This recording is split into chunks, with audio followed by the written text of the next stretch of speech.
Powered by Arkansas, for Arkansas. This is Inside Arkansas Live.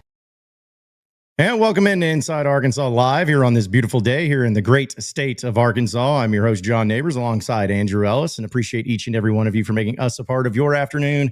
This afternoon, Curtis Wilkerson will be joining us later in the show, so we have a lot to talk about here today on a Wednesday. We'll get to your heavy hitters presented by HD Roofing and Construction. We'll get into that, the latest in the Razorback football coaching search, as well as some other things going on in the college sports world. And, of course, get to your chats, which I'm sure we're going to be bangers, and so great to hear from you all and have some really reasonable and rational takes. But either way, Andrew, it's a Wednesday. It's hump day. How are the vibes today?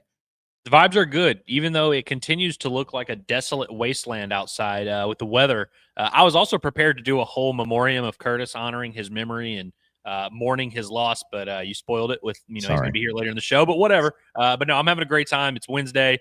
We're halfway through. Couldn't ask for a better day.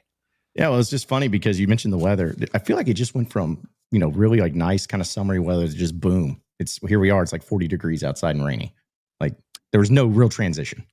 Today is the first day I turned on heat in my house. I usually wait as long as I possibly can, but like today I woke up and I was like, good Lord, I'm like freezing. And then I go downstairs, I'm like, oh yeah, it's 45 degrees outside. That's probably why I'm cold. Did the heater have that like weird burning smell because you haven't turned it on? Sure did. You got to get that out of the way. You just gotta go ahead and solve it. This isn't the real heat day. There will be a day where I really need the heat. And so, got to go ahead and burn that dust off. Yeah, no, it is that time of year. And I know that for at least this weekend, a lot of Razorback fans, I don't know what the crowd's going to look like for Mississippi State. I know the weather's going to be, I don't want to jinx it because I apparently did that last time, but the latest forecast is calling for a high of 56 and somewhat sunny. So at least it won't be raining like the past couple of games have been. But I'm going to be curious about it. It's Mississippi State. It's a 3:00 game. But I'm just wondering what the fan turnout will actually be for this one. The last couple was rain. The A&M game turnout was awesome considering the storms.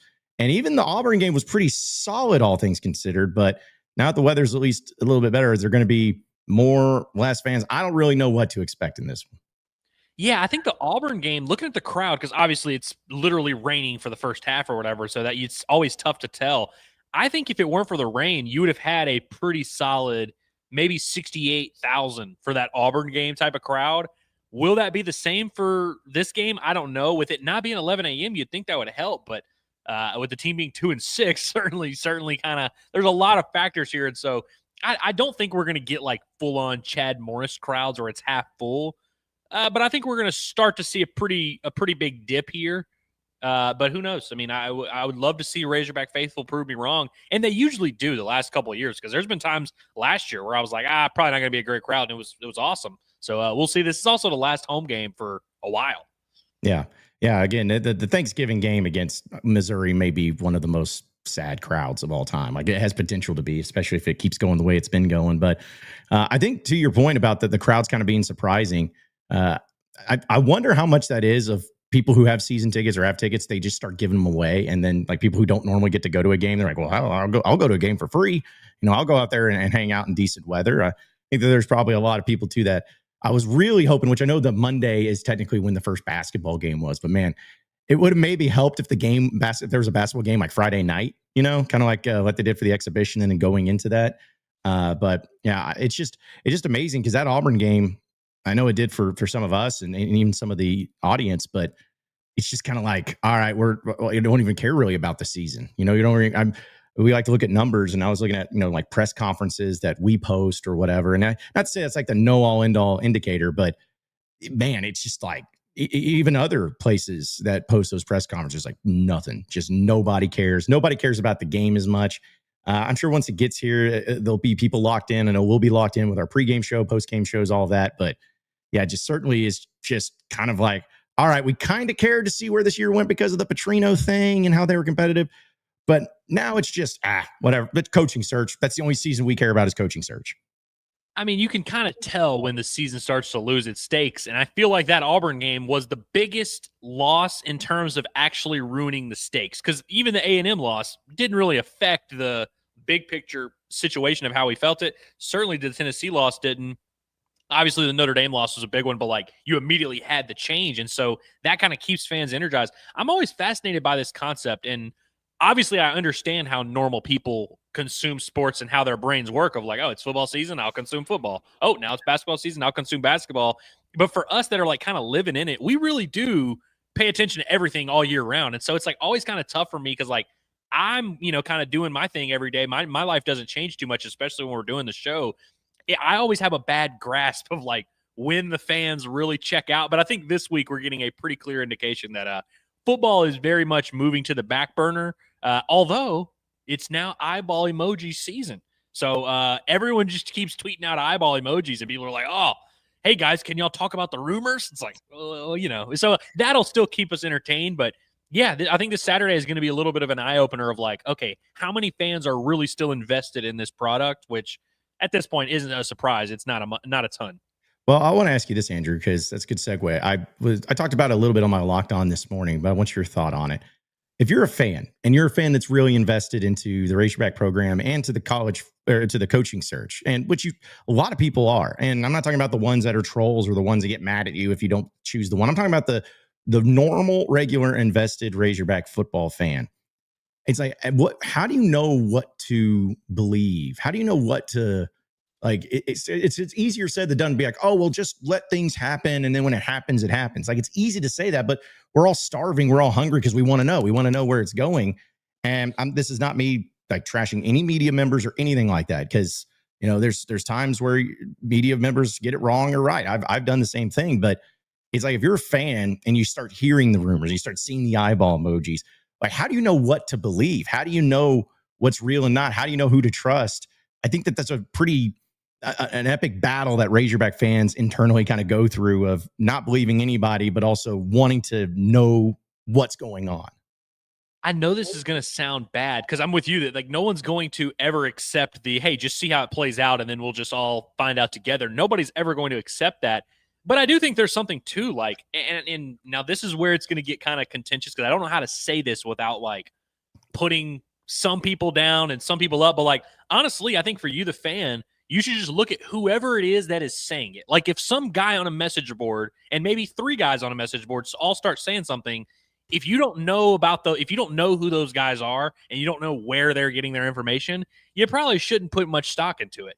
Now, if it is Trey Biddy, a legitimate, respected, been around the block media member, yeah, maybe that's a little bit different. Him saying something is a little bit different. And us on this show talking about something, that's a little bit different. Brandon Marcello reporting something, 24/7 sports, that is a little bit different. And I think fans sometimes forget the levels of that. And so I'm not saying you need to like power rank every media member or every online voice and like, judge based on that. But it's like, I think a lot of times people will be surprised by things, but it's because they read information from people who should not be trusted in the first place and then are surprised when that information does not come to fruition.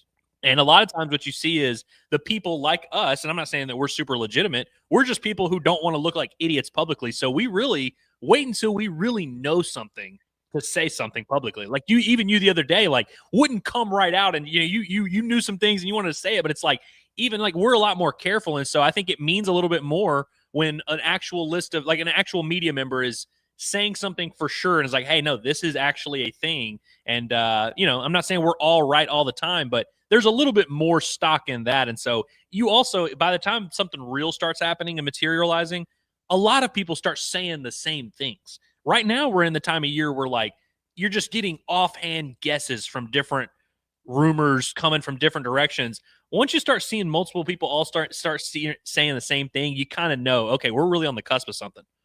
Yeah, and that's where, because I remember, like, maybe here's why I feel so strongly about it, and I'm sure you were kind of the same way. When I was growing up as a Razorback fan, I remember the whole Houston Nutt, Gus Malzahn era that then went to the Petrino era, and just how much as a fan I was wrapped up in that, man. Like I was wrapped up on who it is. I was going to message boards. I was, social media and Twitter and all that wasn't as big as what it is now. But I was listening to all the sports talk shows, all of them. I was listening to Randy Rainwater and Drive Time and just waiting with bated breath to know who and what the next thing was.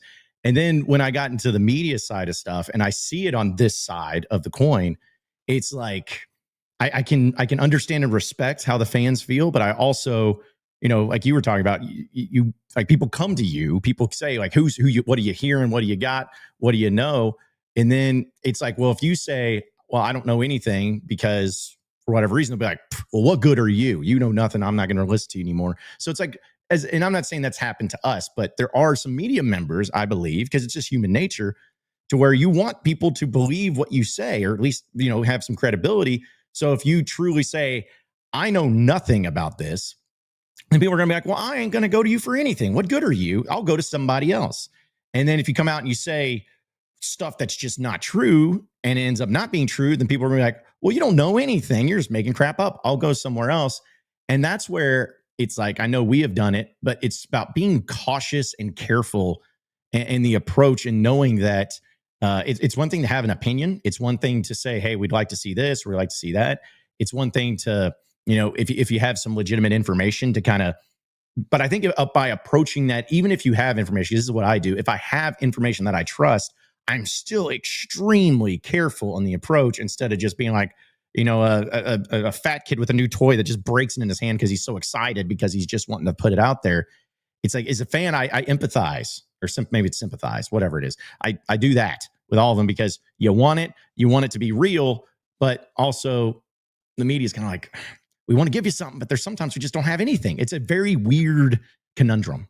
One thing I'll also say is, like, people would be surprised at how often media members are used purposely to spread certain messages. And like, whether that's us, whether that's like freaking Adam Schefter. You remember that time the Browns convinced Adam Schefter that they were interviewing Condoleezza Rice, and he like reported on it. It was a whole thing. Like, that kind of stuff does happen. And so that's another thing that, all of us in the media, all of us who cover this stuff, we're all trying to find information. We're all digging, but the people that we're digging towards, they all know we're digging as well. And so they will sometimes and so it's always kind of a weird time of year where you don't really know what to trust. I mean, John, who do you like? Wes Moore, for example, reported the John Calipari thing. That came out of complete left field, nowhere. Wes Moore is not a guy who has made his living being like a scoop, like, oh yeah, I'm the scoop guy, come to me for scoops. But he had some very legitimate information, which he was like, hey, I think this is real stuff. I trust who this is coming from. I'm going to go with this. And he was 100% right, and he was ahead of it. That, I feel like, is a much better example of like something coming from a source that you can actually trust, because it's Wes Moore. He doesn't say things unless it's a real thing. It's, us on this show, we don't say things unless it is a real thing. I'll give you and sometimes it just kind of happens on accident. Because I'll tell you, the first time in my career that I ever like reported something that came to fruition was Warren Thompson getting kicked off the football team.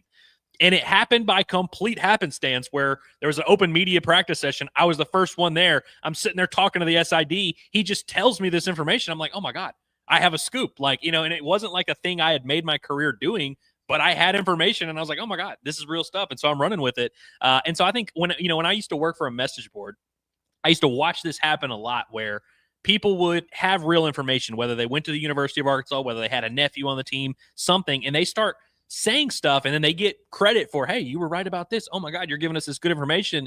And then people keep asking them, hey, so what's the next thing? What's the next thing? And at some point, they stop having legitimate information, but people are still asking them for stuff. So they just start saying things. And I mean, you and I know people personally who do this all the time, that they have kind of made their living being the scoop guy. And so when people start asking you for stuff, you don't want to disappoint them. Like you said, if you say you don't know, people are going to stop caring. So they just keep making stuff up. I think you really need, that's why I think fans really need to have that literacy of like knowing who you're hearing stuff from, knowing what that means. When Brandon Marcello reports something, that means something. We talk about it because it means something. If Joe Schmo on the message board says something, it's a little bit different.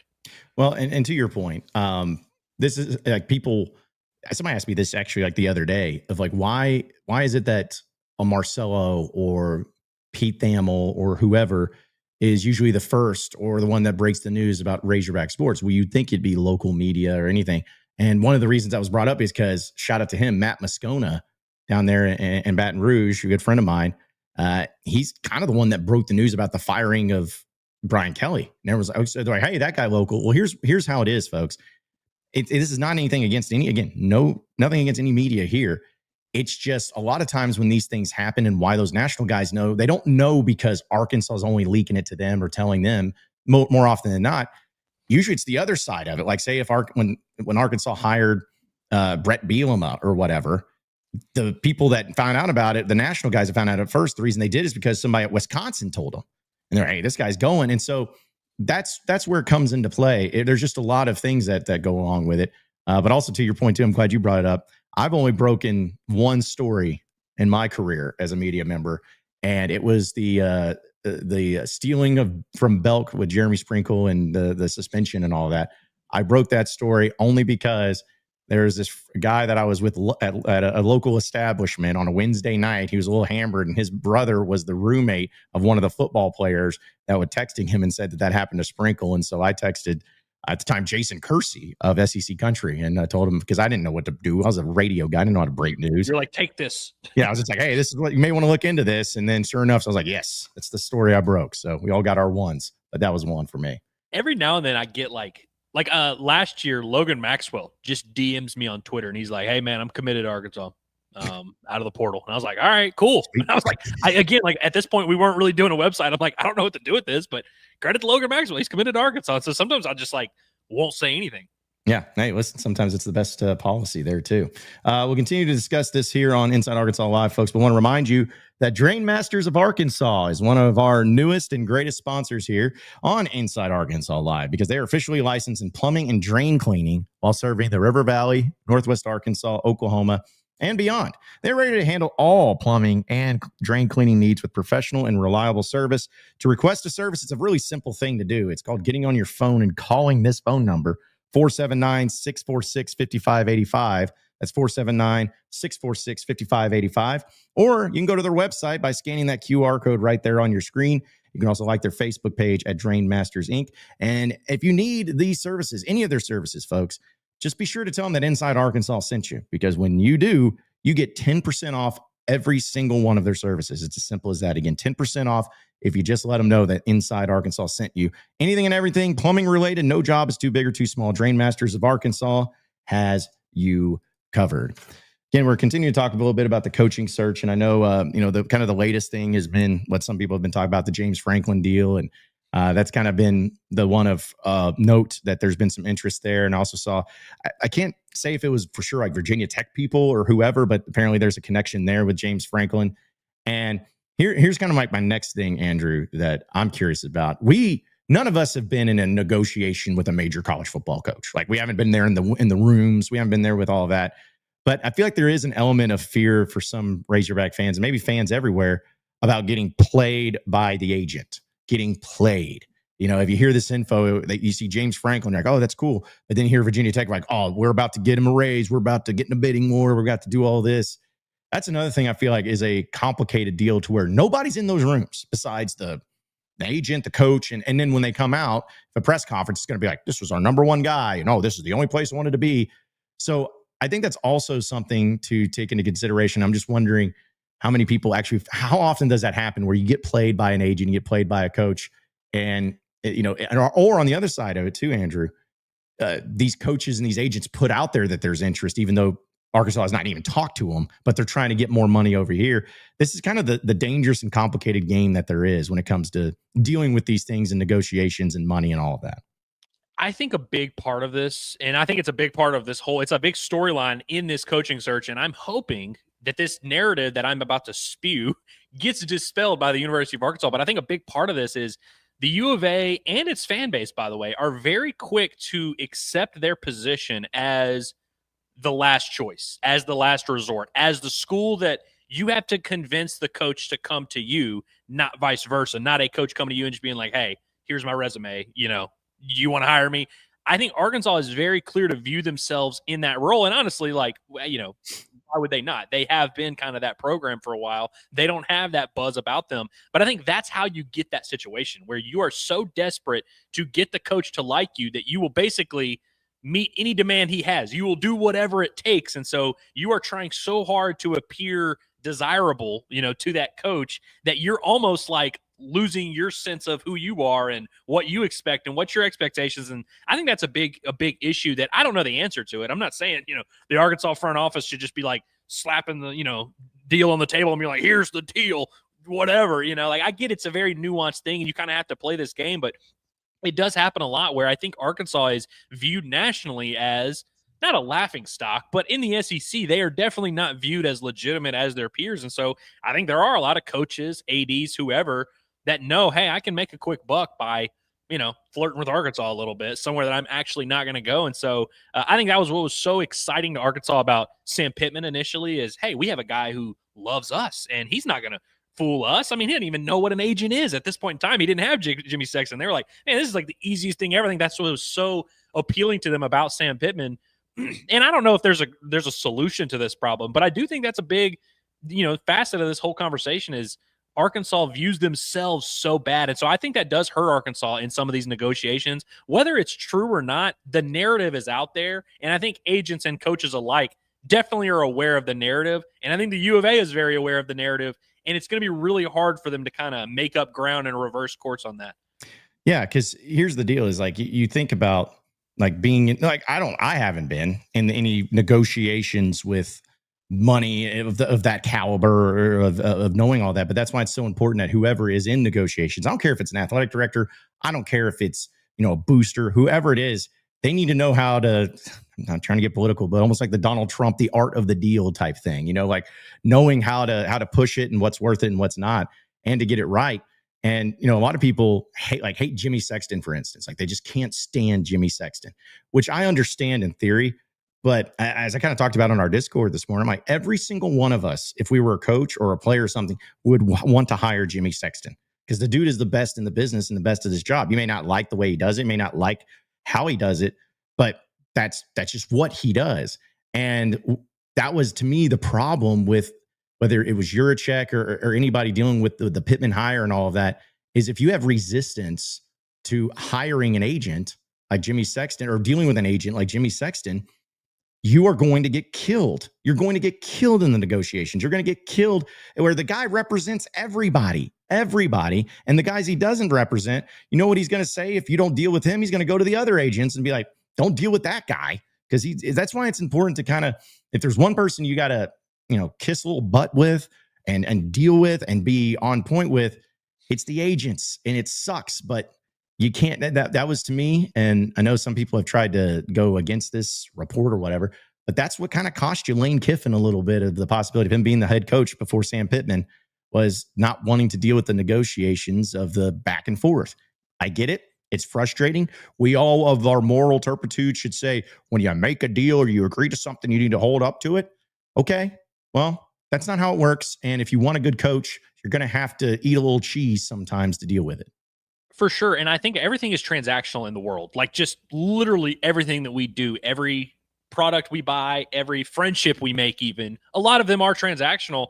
And that's another thing that I think Jimmy Sexton, having guys like Lane Kiffin as his clientele, looks at Arkansas, and the way he views them as transactional is like, hey, he's like, Arkansas can help me boost this guy up or can help me do whatever. And I think that's, again, going back to the Sam Pittman point, that's what Arkansas loved about Sam Pittman, is that he viewed Arkansas as like the best thing possible. And I think Arkansas needs to be working on, how do we frame this? How do we go to these coaches and convince them that they can use, because again, everything is transactional, but that we need to convince them that we are the positive transaction of like, hey, we are who you can come to fix your career. We are who you can come to accomplish all the things you want to accomplish, rather than just being a bargaining chip in negotiation. And that's a way easier said than done concept. I do understand that, but that's going to be the big challenge for Arkansas, is how do you go to James Franklin, who is coming off of a Penn State job and who has more money than anybody can count, and you have to somehow convince him that you are the answer to his problems, rather than being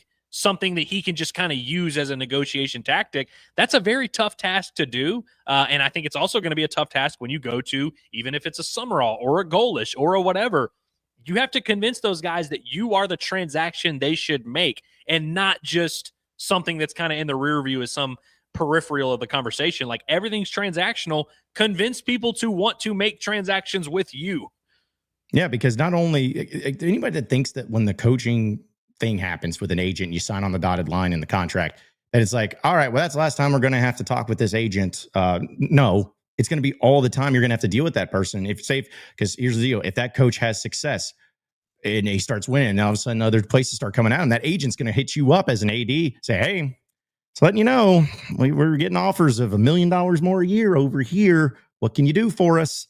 You're going to continue. It's not just like a one-time deal. And you talk about transactional. It's like, yeah, it's not just a one-time deal where, you're set. It's a subscription. It's not a 1-year deal. It's a subscription to where you're going to have to continue to re-up it, to contact. And if you're going to get, it reminds me of almost like Netflix or YouTube TV where you get hit up like, hey, by the way, a price increase is happening. It's like, okay, yeah. It's just frustrating. That's a great point, John. And it's also why I understand why fans view Jimmy Sexton as the big bad guy that's going to ruin everything in the world. Would it be the craziest thing ever if we view Jimmy Sexton as an asset of like, yeah, we literally hired and, paid his client a ton of money. We should have a good relationship with Jimmy Sexton. He is very plugged into this world. We should be using Jimmy Sexton to fool other people rather than letting Jimmy Sexton fool us with other people. Like, you should be using some of these things. And you kind of have to flip the gun at some point, and right now everyone has a gun pointed at Arkansas, whether it's a coach negotiating with Arkansas, whether it's a media member talking about Arkansas. They are kind of viewing Arkansas as like they're attacking Arkansas. It's like, dude, at some point that can't be the reality. Like, you have to at some point stand up, have some respect for yourself, treat yourself like a legitimate organization, and operate that way. Maybe start planting your own seeds. You know how other schools call your players about you? Why don't you call other players at other schools and start flipping the gun on them? And I think these are all things that are again way easier said than done. But I do wonder if the U of A kind of has it within them to do some of these things, play in that third lane, win some of these battles, win some of these negotiations.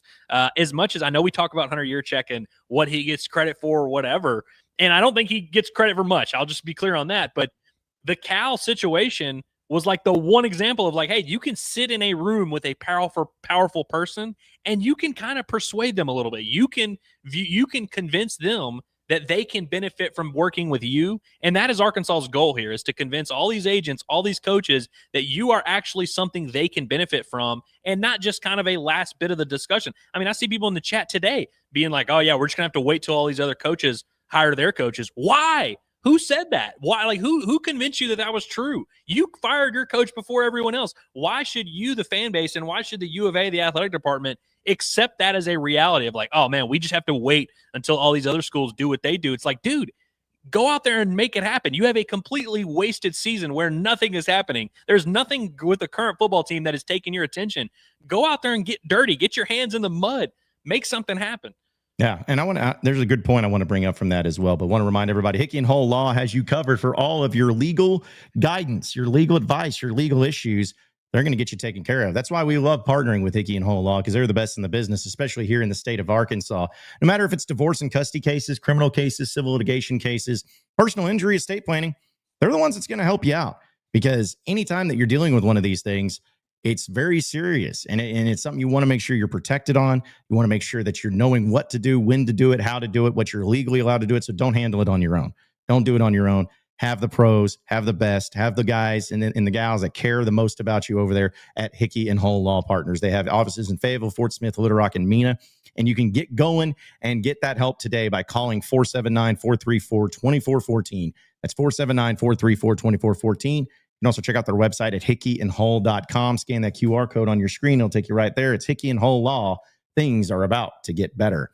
So you were talking about, being there in the room with a Cal and having those negotiations. I think, maybe I'm looking too much into it, but I think it goes back to the amount of confidence that you have in what you're selling, because that's essentially what it is like you're selling it, and you're selling this individual of saying, hey, this is why this is the best job for you. This is why you have to come here.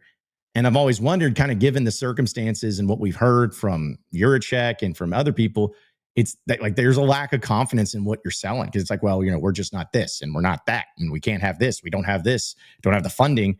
And it's like, as a coach or anybody, when you go into those negotiations, even if it's not true, it's like you got to be like, this is the best. This is, nobody comes close. This is why we're the best. And I'm also going to be wondering, whoever is dealing with the negotiations and everything, is that anything that's ever going to get brought up? Like, I'm wondering if those coaches or those agents, when they're talking with the U of A, is going to be like, hey, which, by the way, I heard when you guys fired Sam Pittman that he was not financially set up for success. So tell me about that. And why would I be set up? There's you're having to regain your reputation in a major way of being a legitimate contender and a legitimate program. And as sad as it is, Andrew, I think that the only way you can really do it is just by money, by like fronting up of like, this is how serious we are, that we're willing to put up our money to make this the best job that you could possibly want, and you can't turn it down. I think an important step for the athletic department right now is everything that Sam Pittman has said in front of a microphone for the last 3 years and everything that Hunter Yurachek has said in front of a microphone for the last 3 years. The athletic department at the University of Arkansas now has the task of convincing everyone they talk to that that is no longer the reality. And it is what some of they said true about their place in the SEC and their place in financial standing. Yeah, of course it's true. And it was definitely true when they said it. All that has to go out the window. You have to draw a line in the sand and say, okay, that was the past. We learned from those mistakes. That was before. Here's now. We're moving forward. And you're right. It's the confidence in what you're selling. And I think right now, Arkansas is a victim of, one, their circumstances of where they're at, their current record, the way that national people view the job. But again, they're also victims of what the people in leadership positions at their school have been saying publicly. And so they're going to have to battle all that.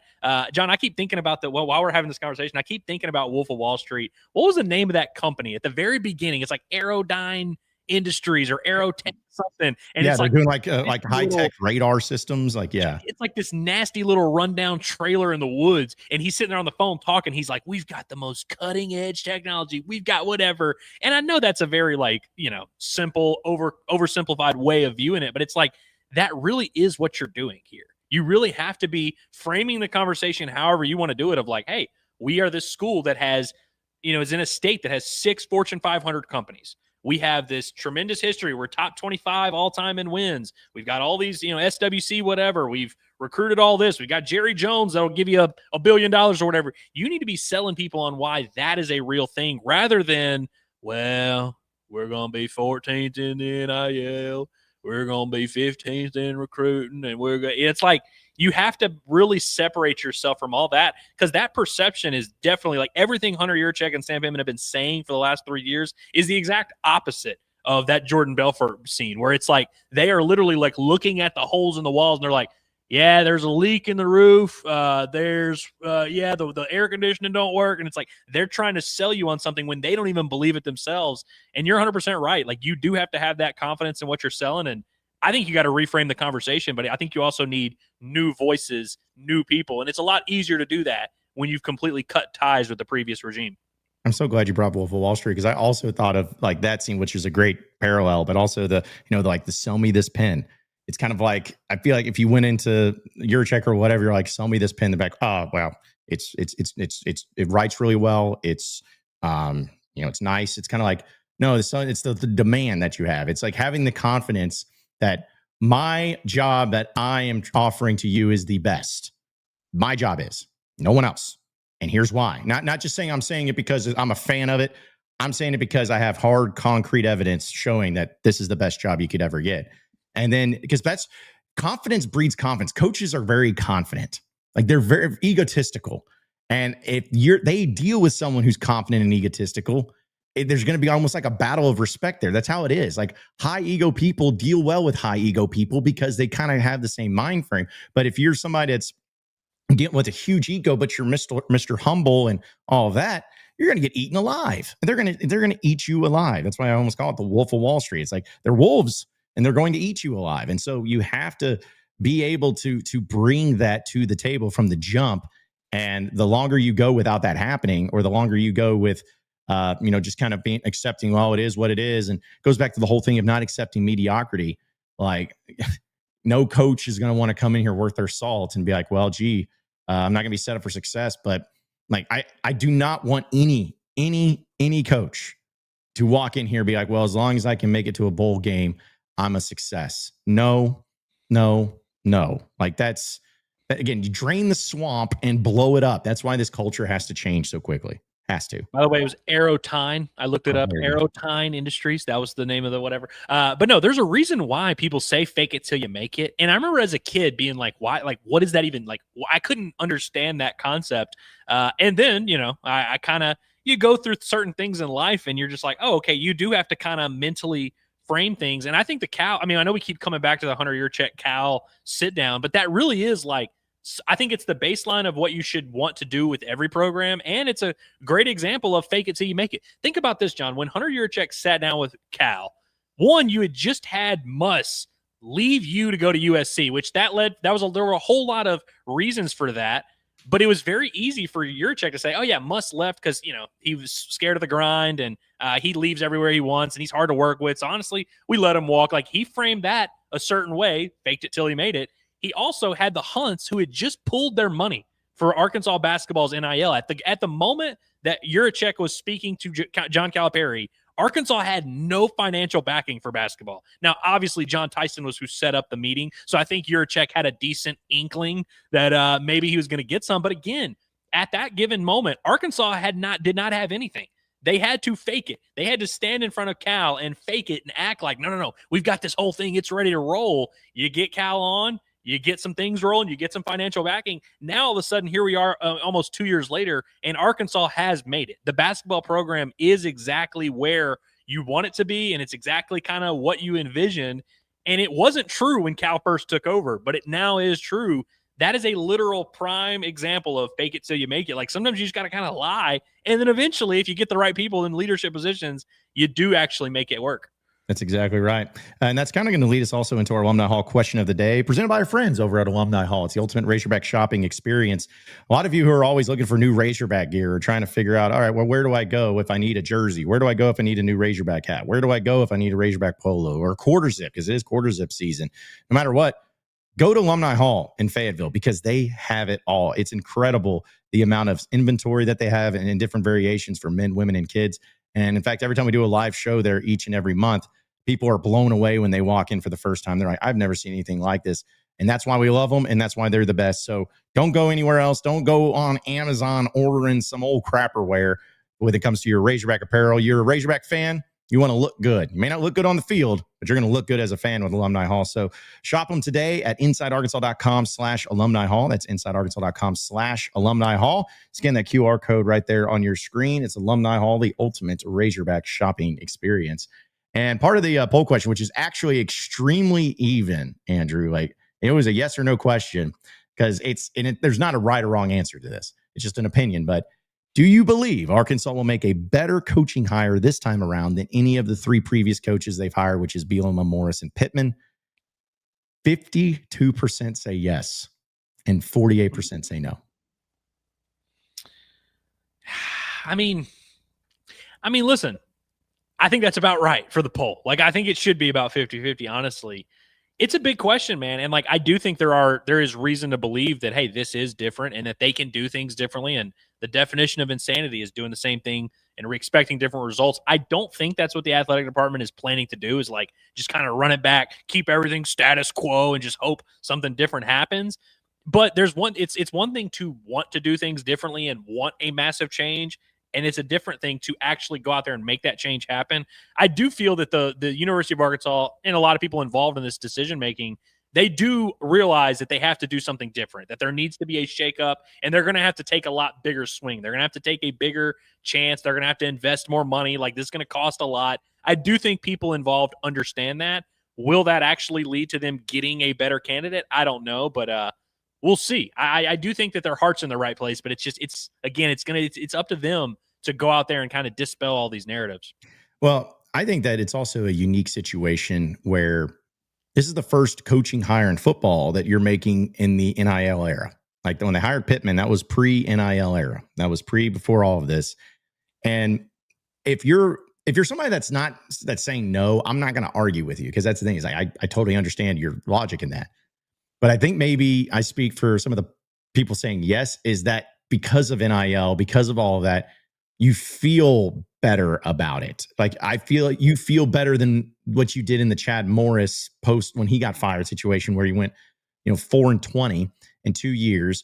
And it was all about facilities and about in-state recruiting and, all those things. It's like you had none of that.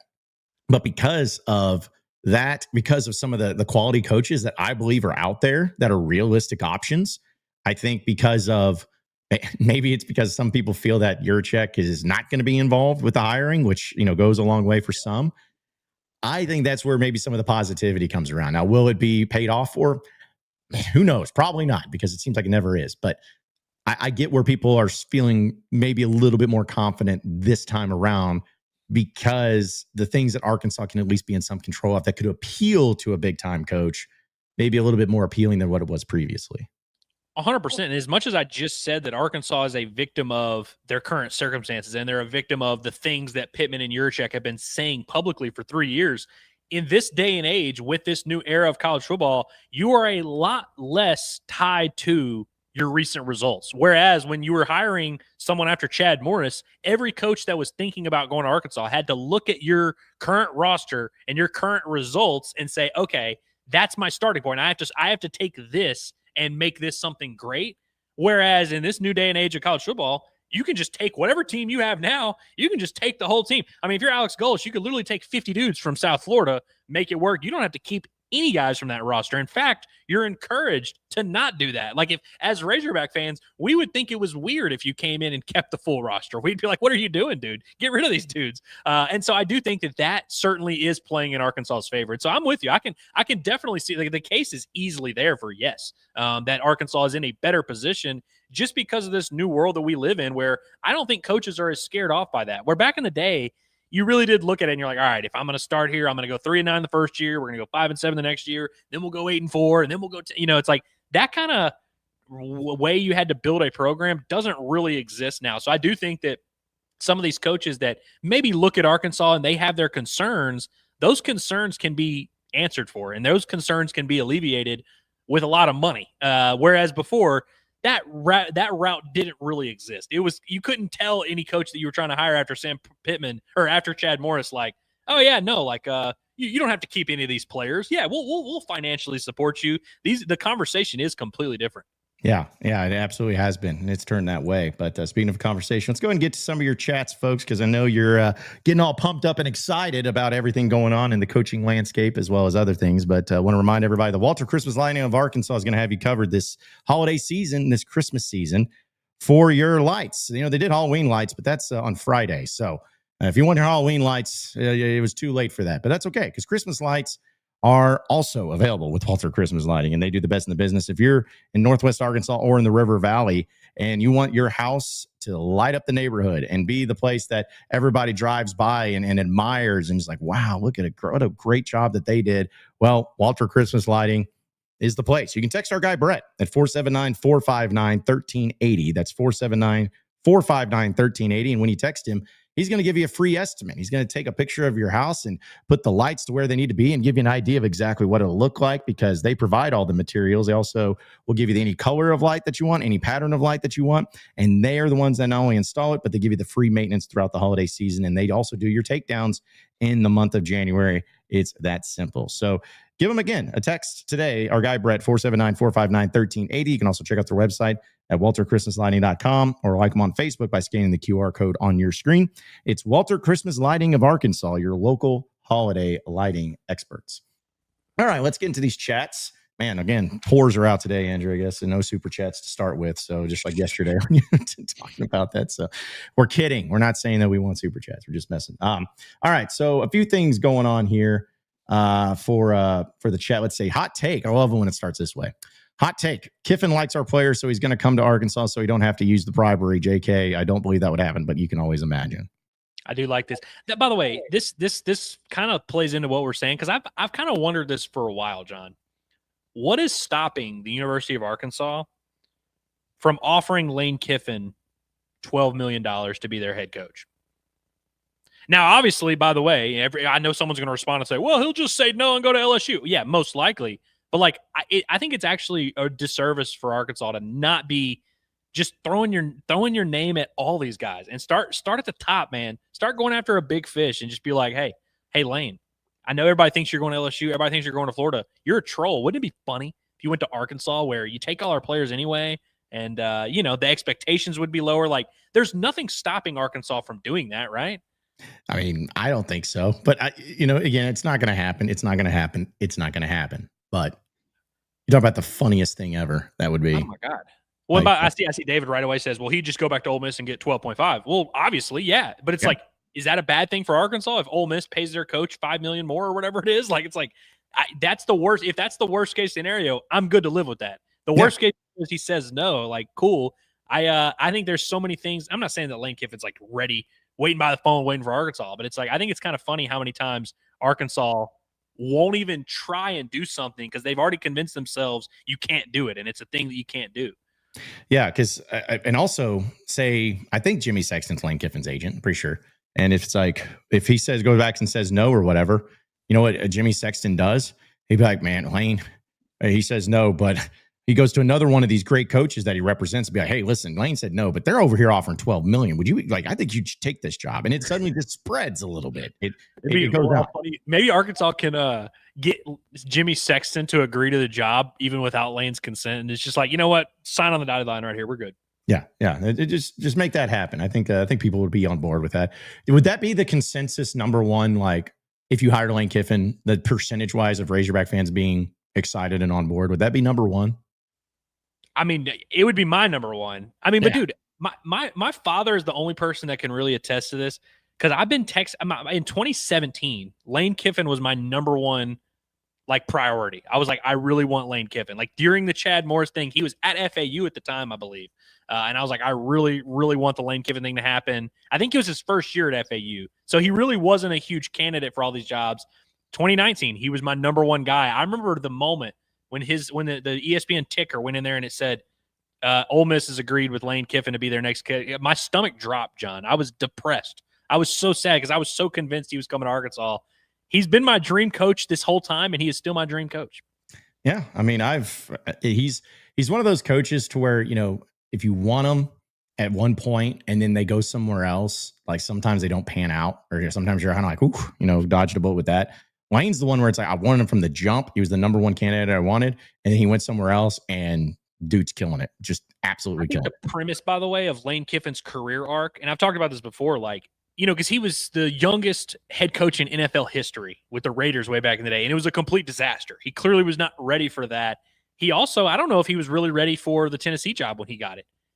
He definitely wasn't ready for the USC job when he got that one after 1 year at Tennessee, and he failed at he failed multiple times in his coaching career. Then he works for Saban. Then he goes to FAU. I think somewhere along the line, Lane Kiffin figured out something, you know, maybe it was just age, maybe it was maturity. I think that is that conceptual idea is something Arkansas should be interested in, of like being the school that gives someone their second chance that they've actually figured out how to do. Yeah. Well, I mean, he also, think about it. Some of the best, like he learned under Pete Carroll and Nick Saban in a lot of cases. And I think the Nick Saban rehab, as they always called it, was probably the best thing for him. And, it really is effective, man. Yeah. I mean, it's incredible to see, what he's done and all of that. So, by the way, On3 is just reporting that Ed Orgeron said that he would love to go back to be the LSU head coach. So for what it's worth. Head coach? Yeah. Yeah, I'm sure he would. They asked him if he would return as LSU's head coach. He goes, I'd love to. You kidding me? I just got to get my truck. I'll be there today. That's what he said. So I was like, he's like, I'm almost done with my other buyout. Let me see if I can get another one. Yeah, let me see if I can do it, because they still got the same AD there. I don't know. Actually, I don't know if there's the AD that hired the same AD that hired Ed Orgeron the first time around at LSU, but still, it'd be great. Hey, by the way, everybody, you can shut up now. Curtis Wilkerson now officially joins us here on the show. What's up, Curtis? What's up, y'all? What's going on? And a lot of people, even though we explained that you were going to join us later in the show, they're just still like, where's Curtis? I'm like, I'm just going to ignore it until you actually get here and prove everyone wrong. The legitimate question. Yeah, no, I appreciate you guys dominating it. In my absence, I'm back now. Got some baby stuff to do. Yeah, that's pretty important. No, we're just talking about the coaching search and, things and stuff. See, rumors. Got my name tag on. Yeah. Got a name tag. There you go. Oh. Yeah, dude, you can't go into Children's over there without showing your ID and getting a name tag, and they got all kinds of badges and stuff they put on you. No funny business walking around in there. But you should have to have a child to be in that hospital. That's right. Yeah, no, exactly. It's like you should have a child to be in Chuck E. Cheese. Because weirdos hang out otherwise. So, although they do serve beer at Chuck E. Cheese, they do. Yeah, they absolutely do. I like the coaching search stuff. What's going on? Are you guys upset that James Franklin's going to Virginia Tech, or what is heartbroken about it, man? Okay. Okay. Honestly, our theme on today's show has been convincing the University of Arkansas to become Jordan Belfort. Yep. Hey, sure. Because yeah, we've discussed having confidence in your program, dealing with agents, and how that is, how you make sure you don't get played and given another race somewhere. How do you deal with negotiations? How do you deal with, if you want to, how do you rebuild your reputation as being serious about football? The quintessential things. I have a question for you guys. I hope you haven't talked about this already, but we haven't really talked about it much. I don't think on the show, but everybody's kind of up in arms about Hunter Yurachek, and rightfully so. And I think popular belief is like, okay, well, is he going to be around? How involved is he in the search? Like, the less, the better, whatever. Is he holding back certain candidates from being interested? Who the hell knows? But is there a level of concern? Like, if say, we know all the rumors are out there, but if they did let him go, let's just speak in a hypothetical world that happened next week or early November or whatever people were saying, is that a good thing or a bad thing? Like, don't you want to have your next boss in place as you're trying to hire a head football coach? Like, if it's me, if I'm James Franklin or Rhett Lashley or whoever, am I just going to, hey, this is great money or whatever, and these boosters are nice, I'm sure I'll sign on, but I don't know who the hell is going to be in charge of firing me or whatever in the future, or giving me what I need? Is this a problem, or is it something we're not talking about enough as it pertains to this search? I don't know. I was thinking about it when I was driving today. I mean, I would say it's definitely something we need to consider and be concerned about. Now, I don't know if that concern necessarily needs to be like panic or anything. I think the interesting part to me is, like, can the University of Arkansas, when they're having these discussions with other coaches, can they answer all of the NIL questions, the roster questions, the how much are you going to make questions? If they can answer all those questions without an athletic director in place, I honestly don't think the head coach. I wouldn't think the head coach would care that much, because I think that the head. I don't know if head coaches, a lot of times when they're going to a school, are they going because of that athletic director? Maybe if that athletic director is involved in those meetings and they're telling them all those things. So I think it would depend on the guy potentially, but like, I think as long as they're getting all their needs and their demands and they're getting all their NIL budget met and they are convinced of that, I don't know if it'll necessarily stop them, but who knows? It's just about if the U of A can be transparent about that situation. John Calipari said administrations win championships when he was at his intro press conference. But no, I think I tend to agree with that. A lot of times when there's talk about hot seat and everything else, especially if it's like early in a tenure, a lot of times in the conversations you hear, well, this is a new AD. You know what I mean? Like, this is not the guy who hired him, or, well, this person might want to bring in their own guy. I'm not saying that would be the case with Arkansas, but it would at least be something that I would think about if I was weighing the Arkansas job over someone else, whether Hunter's still employed or not. It's like, anybody who does their research or has an agent can, feel the temperature in the room from that standpoint. You got to be like, okay, what am I signing myself up for? Yes, you better give me all these assurances. Yeah, I might want a little more if I'm going to do this. And yeah, I want to say in who they're bringing in if there's a change. I don't know. It'd just be something that I would consider.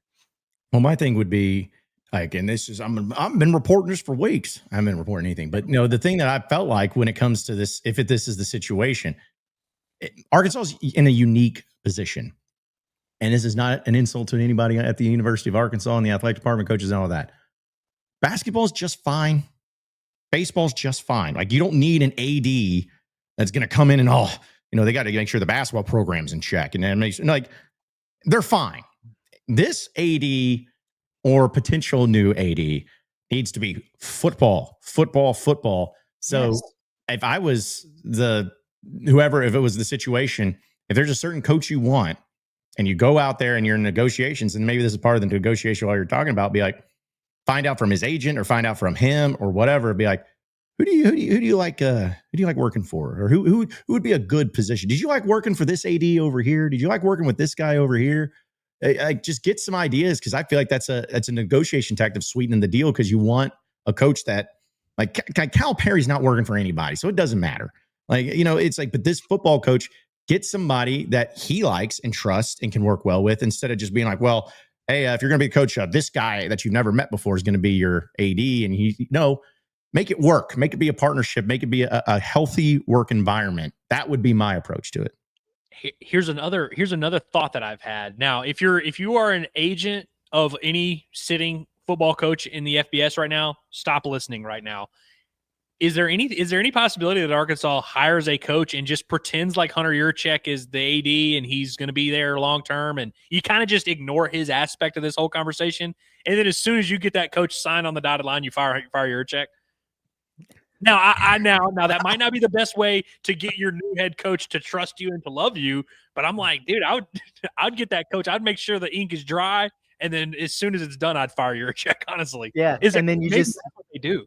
And then you put the head football coach on the search committee for the next guy or whatever. And John, you're absolutely right. John, he can have his say for whoever, and you can kind of just be transparent, and be like, hey man, we need to get you on board, but like help us pick this next AD, and we'll hire a guy that is perfect for you and all that. Maybe that's the route they have to go, because I mean, there's a reason why right now with Hunter Yurachek, it's clearly like whatever's gonna happen is not gonna happen right now. Whether because we haven't heard anything from Hunter Yurachek. Right. And that's what's so weird about this whole situation for me. Because John, you're right.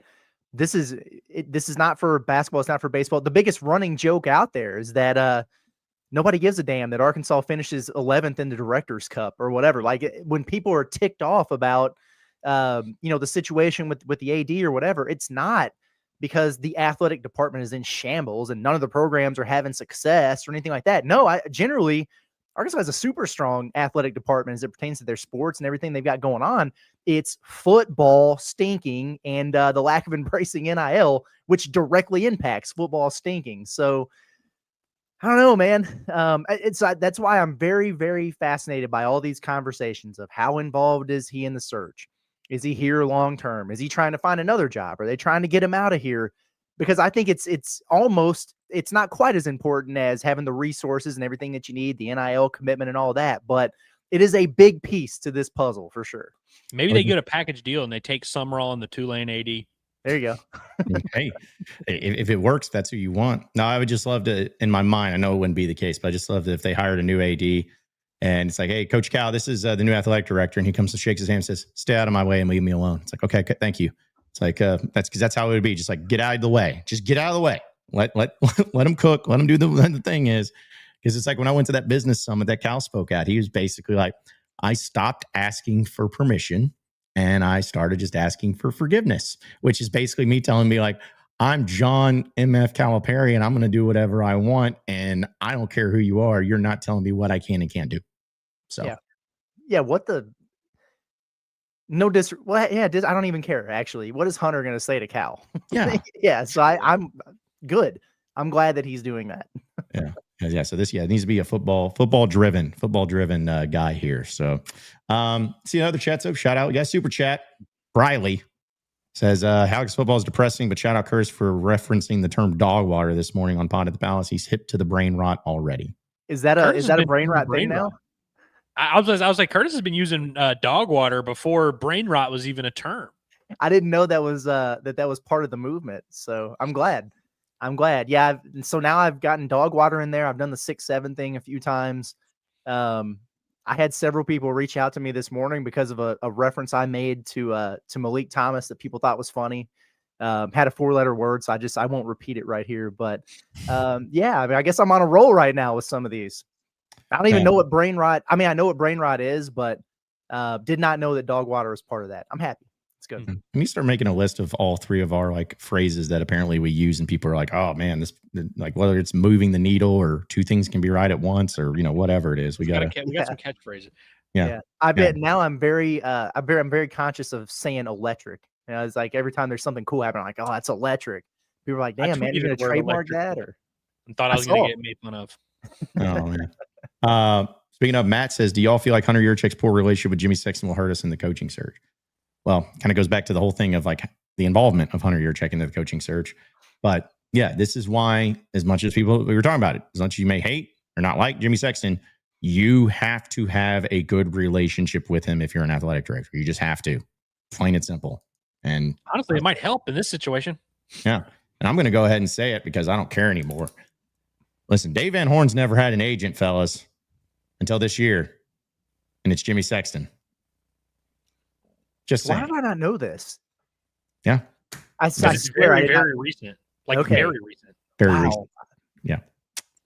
Yep. Just kind of put all that together, Let's kind of put it all together. Which, by the way, John, because we were talking about this earlier, Curtis, and we were like, you can't, if you're the U of A, you cannot continue to view Jimmy Sexton as the big bad guy that's out to ruin your life.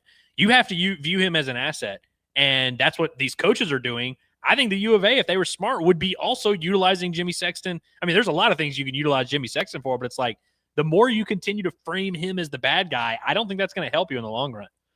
No, it's like, it's, again, you don't like him, but if you have to work with him, you just eat a little cheese, man. Just act like he's the best man in the world and you love him. And he's a high moral character. Just all you got to do. Did y'all see him walking around with Lane Kiffin at Ole Miss?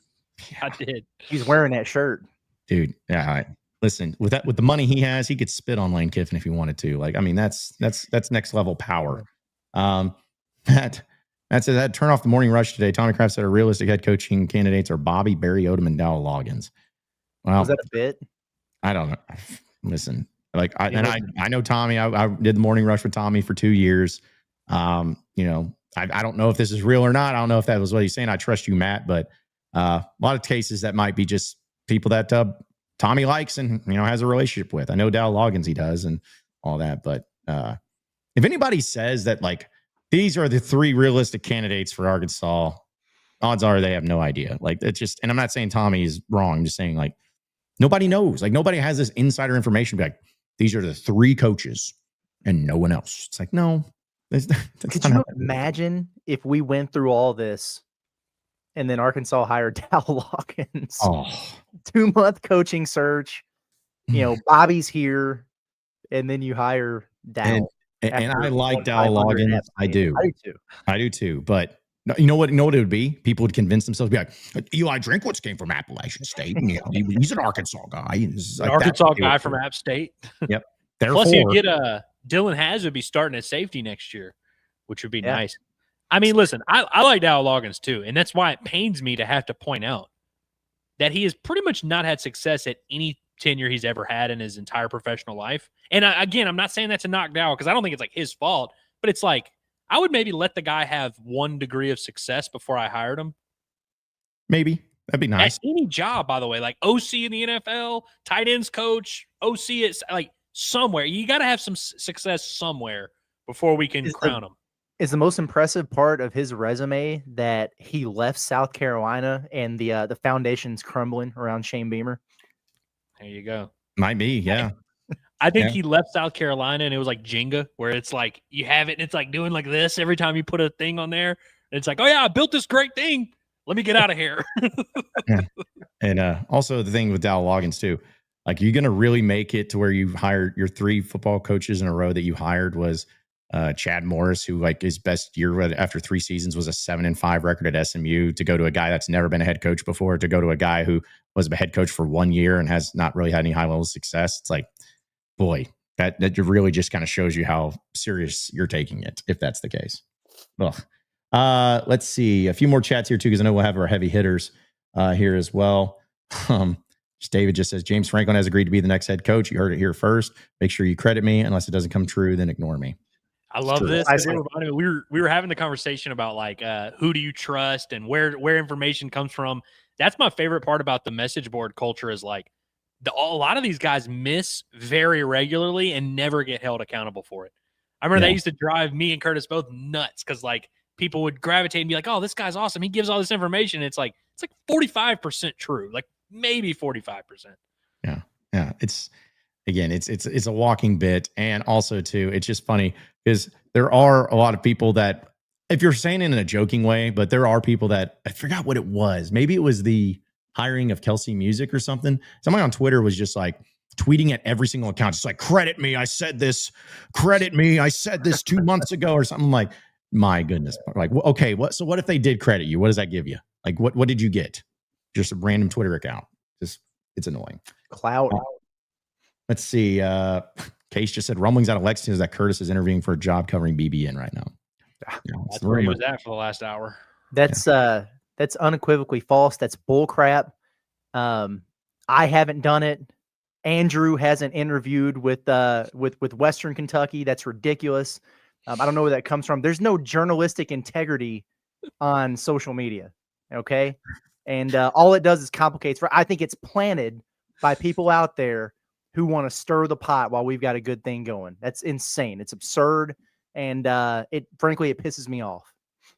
Well, we're always going to get asked about other jobs because we're winning. When you're winning, you're always going to be connected to these other jobs, and so it's we embrace it. Actually, we talk with our employees. We sit Cameron down every Thursday, and we say, Cameron, we get offered jobs all the time, buddy. That was the best drink list I could come up with. But now that I think about it, I went Kentucky to Western Kentucky for Andrew's interview, and Drink went, him being involved with Penn State or whatever, to his OC being involved with another SEC school.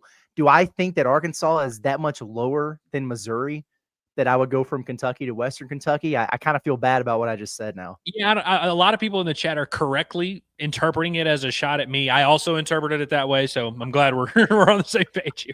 Hey, there's nothing wrong with the lovely city of Bowling Green, okay? Listen, it's the Toppers, TOPS, Tops. It's a good program, okay? Of Western Kentucky. All right, we got to get to our heavy hitters here in just a second. I want to bring this up because Ryan was like, see how fast John got Curtis back in the middle? He couldn't wait to get away from Mellis. No, it's because y'all freak out if we're not in the right order. So that's why I get to do it as quick as possible for anybody's like, wait, what's going on here? It's like, I just got, as soon as he pops in, I got to do it quick before everyone starts freaking out. That's why. So people remember our order for whatever reason. So anyways, all right, let's go ahead and get into who our heavy hitters are, presented by HD Roofing and Construction. We know storms can hit unexpectedly all the time. And we know with the colder weather, colder temperatures, there's been a lot of rain. But we know that there's going to be snow. There's going to be ice. There's going to be high winds. All these things that are happening that can impact your roof. Well, let HD Roofing and Construction help you out by giving you a free inspection to let you know that if you need a new roof, if you need repair to the new roof, or if your roof is just good to go, it's always going to be free. And they have professionalism, top quality materials, expert installation for all of your roofing needs. And you can call them today at their new Northwest Arkansas office at 479-957-1928. That's 479-957-1928. You can also call them in the Central Arkansas area at 501-428-0429, or you can just visit their website, hdarkansas.com, scan that QR code on your screen. It's HD Roofing and Construction, our official heavy hitter sponsor here on Inside Arkansas Live. All right, so guys, for my heavy hitter, hopefully we don't get demonetized for this, but just want to give a shout out to a great former Hog, Anthony Black. Just saying. Oh, Anthony Black. That's all it was. So just where was that when you were at Arkansas, Anthony? Huh? Where was that? Hey, bad look for the Anthony Black isn't going to be able to develop his 3-point shot crowd, right? Exactly. Yeah. That's exactly right. I saw that this morning. I was like, oh man, because I saw, you go through highlights or you see like on TikTok or Instagram and everything. I was like, oh yeah, full court shot. I didn't even pay attention to who it was. And I hear this Anthony Black. I'm like, what? Anthony Black hitting the full court shot. That's awesome. But hey, he was almost my heavy hitter the other day because he made me some coin on SARACEN for getting a specific number of points, rebounds, and assists. Yeah, I don't want to be doing any type of crazy stuff because I'm not insulin, but AB might be the best former Hog under Muss as far as coming back. Him and Jalen Williams, coming back, being a part of it. So, and AB's not even from Arkansas, so it's just saying I'm always going to be an AB fan for it. And they're also the most successful pro careers. Him and Jay Will, I would say. Yeah, for sure. So that's what's cool about it is like it's one thing if you like come back all the time and you're unemployed. Hey, playing for the Magic, and as soon as the Magic have 3 games off, he's like, all right, I'm back in Fayetteville. Yeah, that's true. No, but he's my heavy hitter for today. That's good stuff. No, that's really good.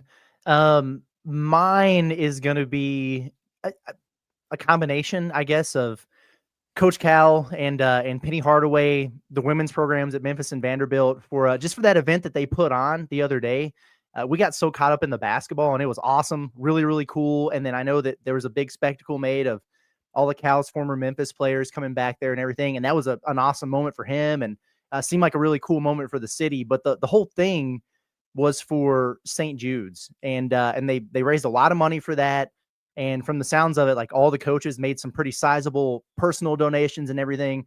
I just think that's awesome. That's really cool. And, these exhibitions, it used to not be a thing. It used to only be able to play one like Division I opponent, and you'd have to bring in a Division II school or something, and had to have the charity component to it. Now you can do more of that, and all these things go to a good cause. That's why they're able to do it.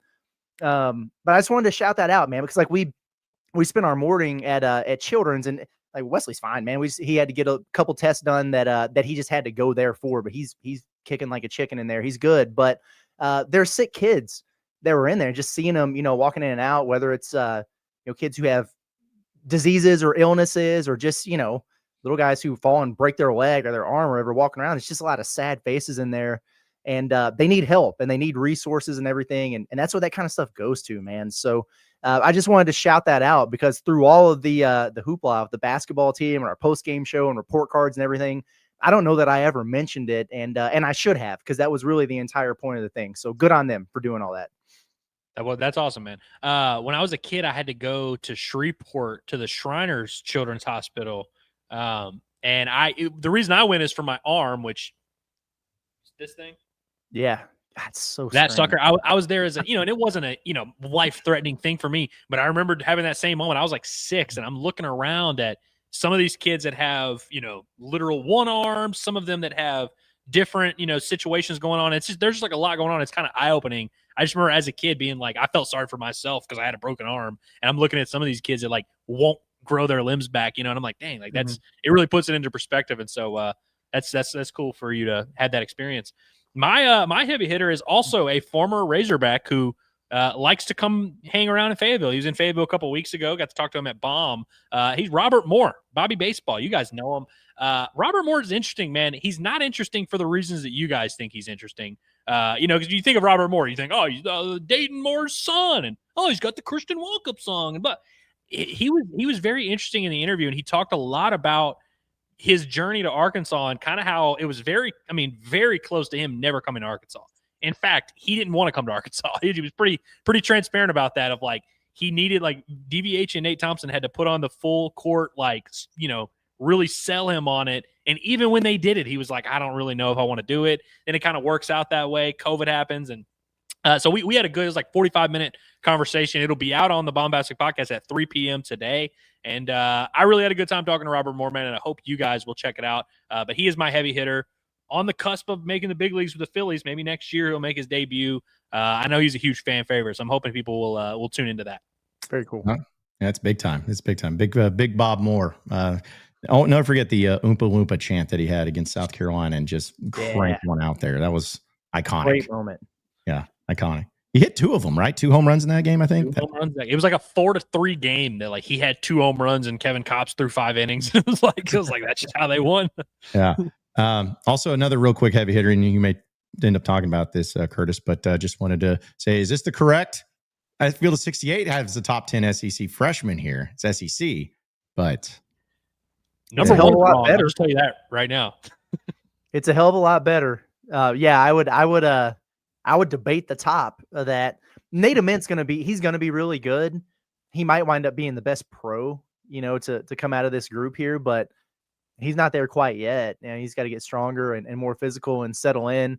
I think that my list, just based on what we've been able to see from these dudes actually so far, I know it's exhibitions, but it's actual basketball against adults, I would probably go Leak, Acuff, Jasper Johnson as my top 3. And that's not being biased. It's just true. Like, Arkansas's freshmen been awesome, and Arkansas has been arguably the most impressive team in the country through these exhibitions. And, Ament would be down there. Some of these guys I haven't seen yet. CJ Ingram, I don't know. Nico Bandello at Ole Miss, I know they're really excited about the potential from him. Declan Duru is an international player. He might be a little bit older. Arkansas was involved with him, actually. He was on that Team Germany in that FIBA Cup thing that everybody was watching, and thought they might actually have a chance to get him. He wound up at Texas. But, yeah, some good names on that list. This is better than Andy Katz's, but I would have the Hogs at the top. I'm just saying.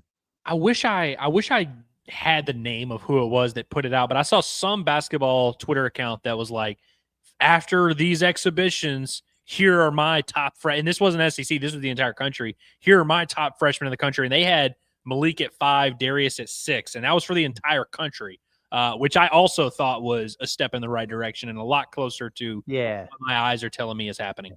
Did I say this, though? I just want to know. I had Malik over Acuff when I said that, right? I'm pretty sure you did. Yeah, you did. You definitely did. You said Leak, Acuff, Jasper was your top 3, Okay, right? okay. I just want to make sure that's what I said. I didn't want to misspeak. And I think Acuff is awesome too. But yeah, I mean, right now I don't. It's no shot at our man Darius Acuff, but Leak has just been. The dude's built different, man. I don't know what to say. Yep. Also, I know it's not as big of a deal. I just always laugh. I'm like, Georgia just always has that one random freshman. I don't know why. I've never heard of this guy. Like, again, no disrespect. I'm sure he's a good player. I just Jake something, Jake Wilkins. Yeah. That's not a real person. Yeah. They absolutely slipped that guy on the list to see if we would notice, and we noticed. Yeah, they needed to give Georgia some sort of love. That's all it was.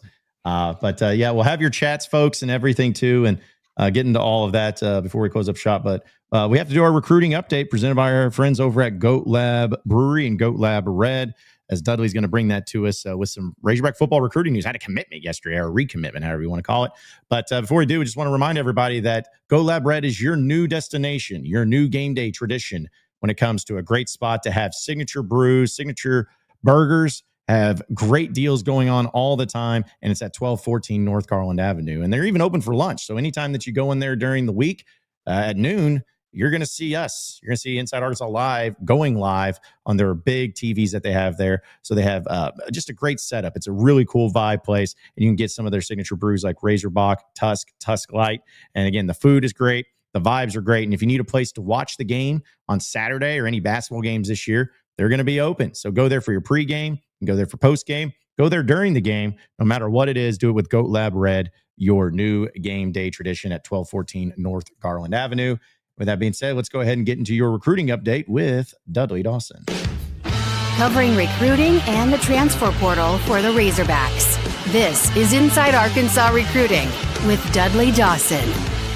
Welcome into this Inside Arkansas Recruiting Podcast update, sponsored by Go Lab Brewery. I'm your host, Dudley Dawson. I had a few things happen yesterday. Obviously, the big one, Ari Slocum, the defensive tackle from Farmersville, Louisiana, Union Paris, 6'3", 300, three-star defensive lineman, came back into the fold. He had been one of the original 27 commitments, but when Coach Sam Pittman and 3 defensive assistants were let go, he chose to take a look and see where else he might want to go.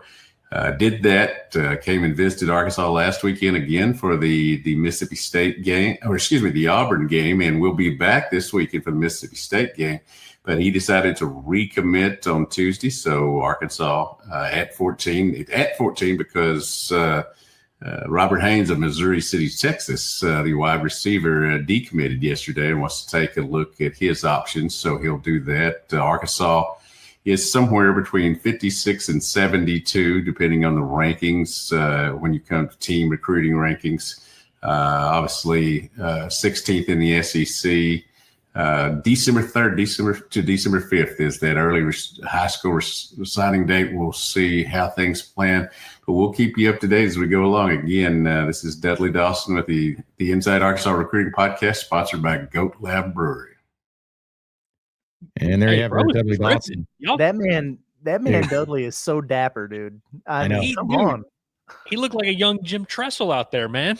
I know. Like I was so excited to play that update because when I was editing it and I put it there and I saw he was wearing, I'm like, oh man, let's go out there with the sweater vest. He's got the chain on and everything. And of course, looking at the chat, it looks like they were noticing it as well. So yes. Hey, you know what the kids say on Twitter these days? They say he's so tough. Hey, Dudley's so tough for real though. He is, man. Yeah. In fact, people were shocked that his glasses weren't matching his outfit because that's usually how it goes. But hey, you can't just be that way all the time. You know, you got to mix it up a little bit. So yeah, Still work. You got everybody's attention. Yeah, just wearing shirts and stuff and hoodies.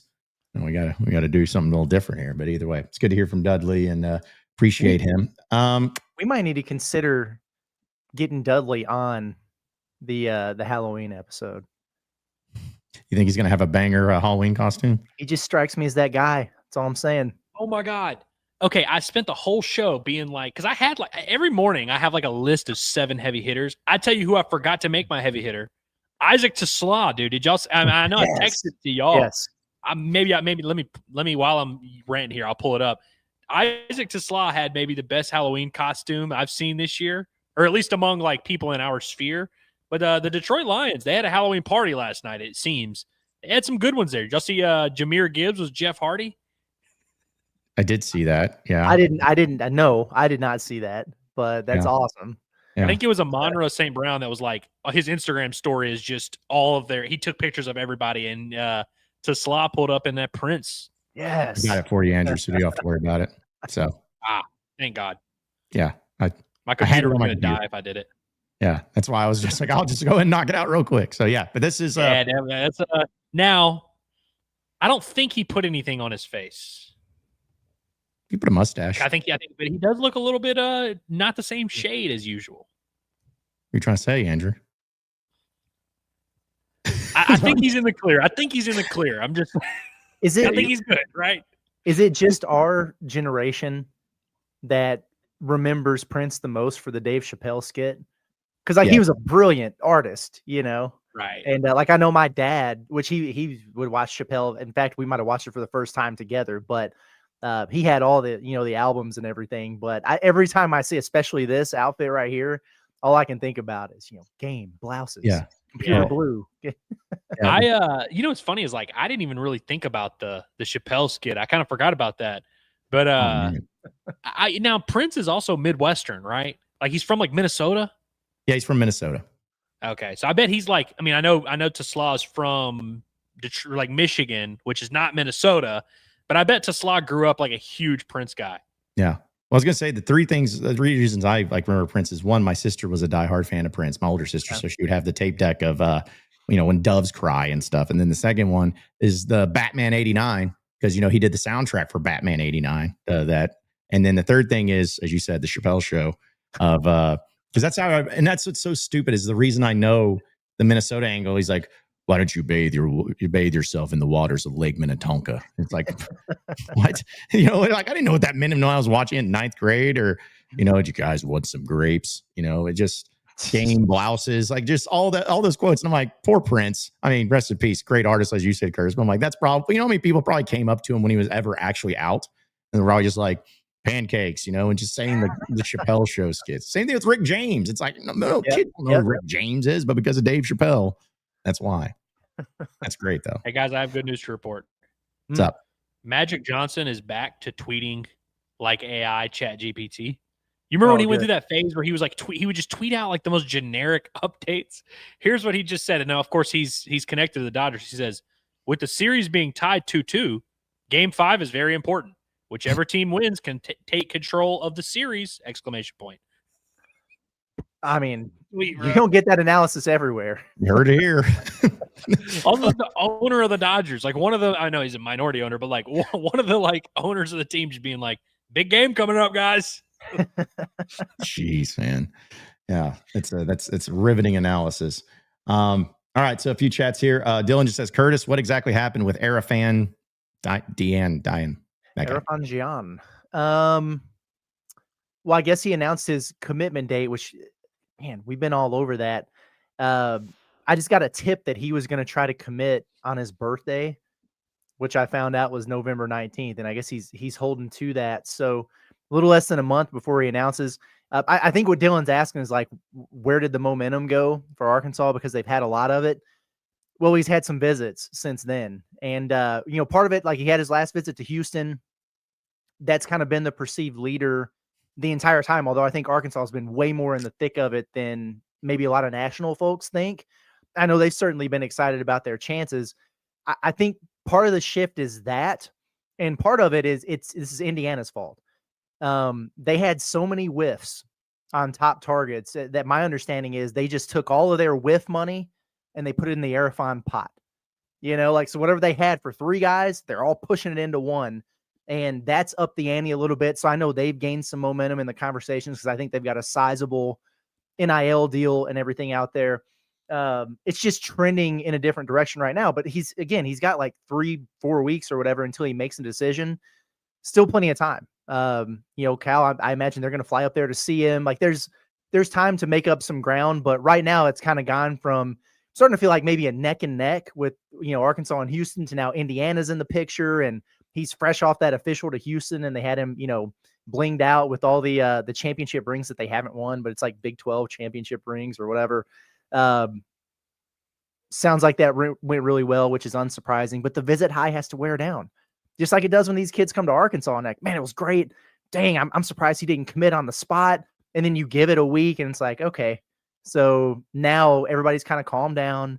They're thinking about things. They're deciding what their priorities are, and then they'll make a decision. But that's what it is. He's fresh off the Houston visit, and Indiana's dropping funny money on him like they did Lamar Wilkerson. My thing is, it's like, I know everyone's going to be interested in it and all that. I trust Cal, because the day that Cal does not get like 5-star freshmen and stuff is the day that he just needs to call it quits. It's the day that he's done helping families. He's not here to help a bunch of 4-star families. All right. He's about Americans. And that's the ebbs and flows of this, right? Because you thought, man, Arafan, he might be the next guy to pop for Arkansas. And then now that's trending in one direction, but you're looking at Baba, who visited over the weekend, and man, Arkansas is in a great spot there, and they continue to be in a really good spot with Brandon McCoy, another 5-star. He's going to get his guys. It's just a matter of who. One thing I keep thinking about is like, we know how good Darius Acuff and Malik Thomas are. We've seen how good they are now, and we knew they were going to be good going in. Even still, during portal season, it was kind of annoying having 3 freshmen where you're just like, I just kind of wish because you had to think about them the whole time. And of course, with guys that good, you have to consider them. Mm-hmm. I kind of like not having to consider it when I'm in the portal and guys enter the portal and being like, oh, here's a ball handler. Oh, we can't get him because we've got all these guys. Obviously, yeah. I'm not complaining about Arkansas's roster. I love Arkansas's roster, but I'm saying even guys that good, it's still kind of annoying to have to consider so many freshmen in a portal cycle. So like, it's really never going to hurt my feelings when Arkansas doesn't get an incoming freshman, frankly, unless 100%. It's like someone I'm truly in love with. Yeah, and I'll give a shout out to Schmegma King over on the Discord. Not my name, his. But he did point out, we were chatting about it in there, and he said, "Hey, this just means Cal goes back to the portal well for his big men next season." And he's already said he likes the idea of getting his post players out of the portal because they're older, bigger, more physical. So yeah, Arafan, he's huge. He's going to be really, really good.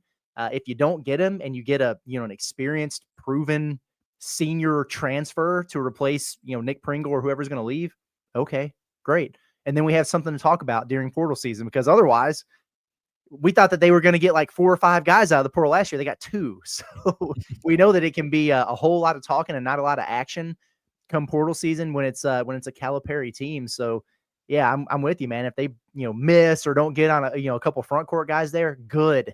It gives us something to do in April. Well, this one comes from David. He says, Andrew, update on all the baseball commitments of the last 2 weeks. I'm honestly not going to give you an update because there's like 9 of them. Like literally, they had like a lot of these guys, a lot of these kids that have been on campus the last couple of weeks are starting to commit. The one commit that I really do like is a kid named Nathaniel Sabino. He's a 5'10" shortstop. Left-handed hitter. I love that kid. I really am excited about him. But a lot of these guys, I mean, they're good players, but like, dude, some of them are 2028, 2027, 2028. It's like, dude, y'all don't need to worry about these dudes for a while. They're like 14. Yeah. Well, see, this is just what I love about what we do.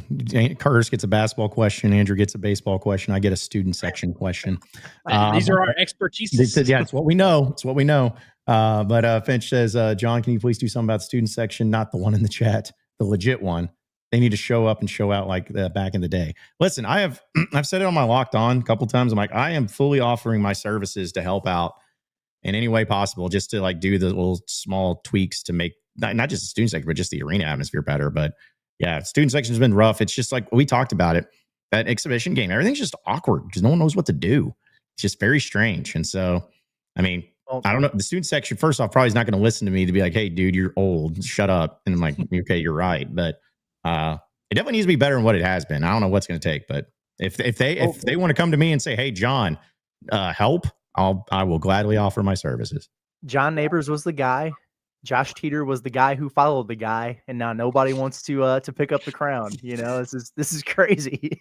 Listen, I actually said that to Curtis the other day, unironically, where I was like, honestly, bro, like since that era of, and I'm not giving Teeter the credit, but it's like the Auburn game in 2021 or 2022, whenever that was, like that year, basketball had an awesome student section.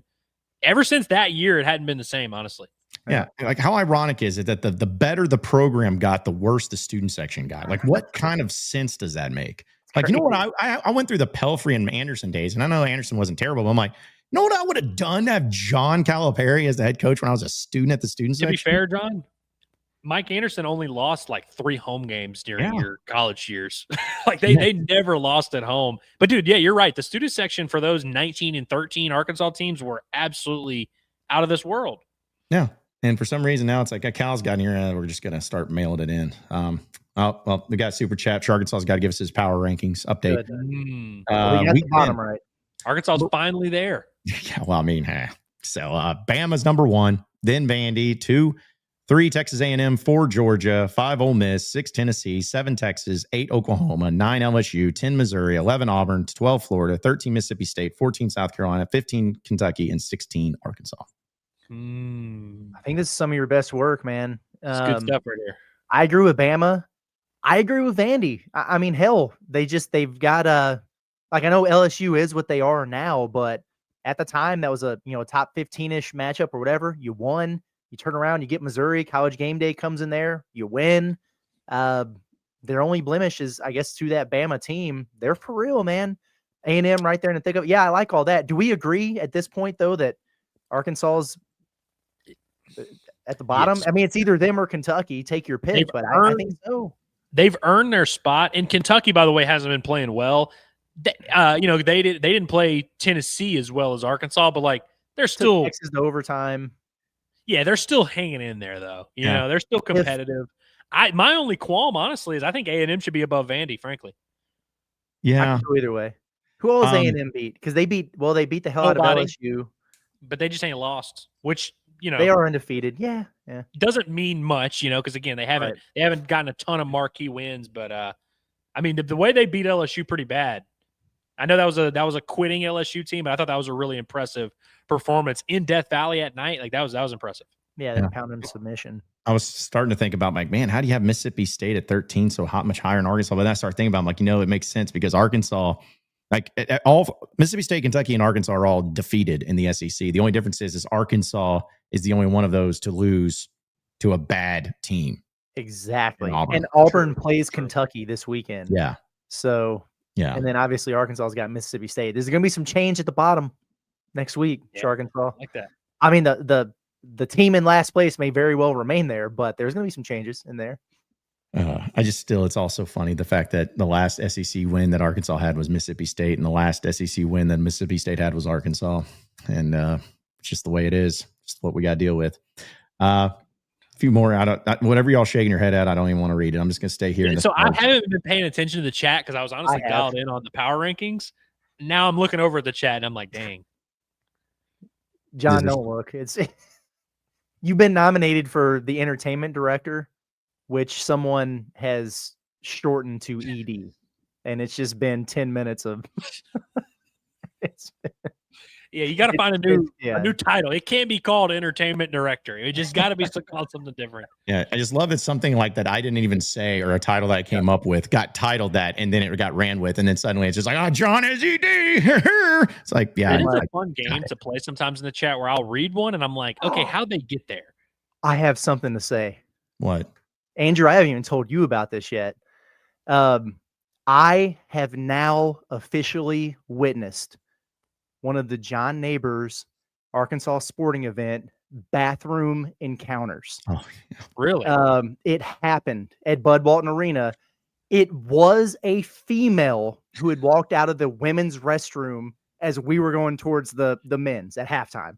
So that much I can say, but it happened again where he was approached by a person right outside the pisser. Right outside. It happened. So yes. How'd it go? Was it, just brief? It seemed like a great interaction. She was I'm just being honest here. She was very, very excited to see John. Big hi, how you doing? Huge smile on the face. We've been old pals for years. Then she walked away and John was like, dude, I'm not entirely sure I know who that is. So, Damn, well, you outed John like that. Now that we're talking about people coming up to us in public, I got to be honest. I feel like something weird is going on where people do not approach me when I'm with Hillary. Like people don't come up to me and say, oh, Andrew, love the show. You're the man. You're my hero. Please sign my back. people do. When I go to the game by myself, everyone and their mother speaks to me and is waving. It's like a sitcom. I'm like, everyone knows my name. And then I'm like, with Hillary, and I'm like, hey, the people are gonna. I'm like prepping her, like, hey, people are gonna, yell, and then like just nobody talks to me. And I'm like, what the hell? Well, I'll say my theory behind that, Andrew, is I would like to give the benefit of the doubt to every one of your fans that are dying to meet you, is that they see you with your lovely fiance and they're like, hey, it's not that, it's just like, you don't want to bother you. It's like, I get it. Way to approach it. Because I want, that's who I want to think I'm cool, is my fiance. I want her to, feel, understand that she's with a stud. I tell you who I did have a great interaction with Hillary, though, Trey Biddy. We had a great time at the game. He was the only guy that spoke to me. Only guy I can count on. Trey. Well, and y'all, I did see y'all actually. Must have been nice. Yeah, I was. I'll tell you what, Andrew. We'll start planting some people to come up to you at the next game if you're at Hillary. They're gonna have like logoless hats, and they're like gonna come up. They're like AI. Yeah, they're just gonna be like, "Hey, Andrew. Hey, I love your bombastic podcast. Just it'll work out. We'll get some people over there. We want Hillary to be impressed." But hey, we can speak for, don't believe Andrew, believe us. Andrew does get some people to come up to him. In fact, I won't release what was said, but as I told Andrew, some person came up to me this past weekend and was like, I love Andrew Ellis so much. He is the best. I love baseball. I listen to him all the time. He needs to put out more content for baseball. I can't get enough of it. So I let Andrew know. So yes, he does have a lot of fans. I got to be honest with you. It's with all three of us. I would say it's more women that come up to us than men. And it's not like, because it's just more women are inclined to say something in public than I think men. You think men feel weird about, you know what I mean? It's just like, well, I mean, think about I our listen to audience. you guys, it's cool, but like, I'm not going to go up to another dude and be like, hey, I definitely think that plays into it. I appreciate it either way. Our audience is 93 or 94% men, I would say. Yeah. So the fact that our in-person people that come up to us is like 50-50 women is actually kind of crazy if you think about it. Yeah. Well, and I'll say this too, because since we're talking about it anyways, like I love anybody to come up to us and come up to me and just like say hi. Like it's an honor. And if you even ask for pictures with us, that's awesome too. Like I don't get it. We don't get it, but we love it. We appreciate it. Again, don't take pictures or videos with us of us not knowing it, because it's weird. And two, the one that always get me is like, there would be somebody that comes up and, it's like, oh, hey. And they give me this story about like, and it's again, a huge honor, but like a story about like how like we helped them through a tough time in their lives and stuff. And I'm just sitting there like almost crying in front of them, like, good grief, but it's just, again, point is, we appreciate when you come up, because I as always tell everybody, I'm sitting here by myself in my house looking into a camera. I don't go out and get interactions with people a lot. So sometimes it's like, it's just nice to know that, hey, there are real people, and that really appreciate it. So we appreciate it. No, it is very cool. It is. It's funny because for the longest, people used to tell me I was shy. It's like, oh yeah, Curtis is quiet. He's kind of shy. And I'm thinking, I don't know, man. Like I'm a basketball coach, and then I was a professor, and now I get on a camera and talk about sports every single day. I haven't had anybody say that in a long time, and it's been since we started doing this. I used to get that all the time, and I was like, really? Am I? I'm quiet. Okay, that's kind of weird, but I remember when I first met you, I thought you were like the nicest. Never said anything mean. Never had a mean thought in your brain. One of my greatest pleasures in life has been learning that you are a little bit of a degenerate, if you will. Because I definitely viewed you that way before I met you as well. So I could see how people came to that conclusion back in the day, at least. I like that. Yeah. Yeah. People never meet your heroes, as they say. I got to say, John has been exactly what I thought he was going to be, my favorite thing, because I know we're about to go, but like my favorite thing, y'all were in the when Quinn came to town. And we were driving over to the local establishment. And actually, Curtis, I don't know if you were in the car for this, or maybe said it at the establishment. I'm trying to remember. Either way, he was just like, yeah, I really started, I started following you guys, and I followed Curtis. I really like Curtis and Andrew. But when I first heard about John, I was just like, this guy's such a douchebag. He's like, I can't stand him. He's like, but then once I got to know him, he's actually pretty nice. I'm like, thank you. It's amazing. Quinn is incapable of like dolling it up and like kind of being delicate with it and being like, well, John, he was just straight up like, yeah, I didn't like John. Didn't like him.